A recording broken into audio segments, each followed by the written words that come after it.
Alo? Xayrli tong. Bu AQShning Berndagi elchixonasi. Pasportingiz topilganini aytmoqchi edim. Hozir. Yanglishganga o'xshaysiz. Kelir xonim.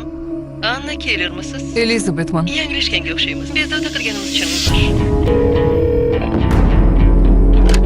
Andrey, bu Anna. Anna, Go'shakni ko'tarmaysan deb o'ylagandim. qayerdan qo'ng'iroq qilyapsan? Haliyam Saint-Moritsdaman. Xulosa ol, ko'chib ketyapman. Lekin menga tegishli bo'lmagan narsani Sen topdim. oddiy fuqarosan. Tartib qoidaga amal qil. Elizabet Keller, Eshitaman. Silver Cloud, xalqaro nodavlat media tashkilot. Kimligingizni bilaman. Silver Cloud.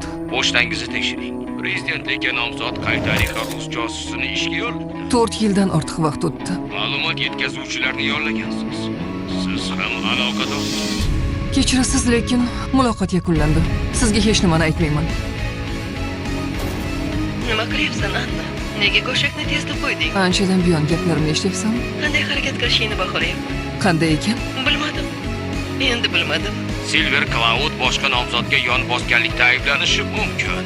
Vaqtdan yutish uchun teskari sanoqni ishga tushirib yubordik. Bizda 20 soat qoldi. Sizda boshqa manbalar ham bo'lsa kerak. Amerika prezidenti afro-amerikalik bo'lishini xohlamayapsizmi? Shart emas.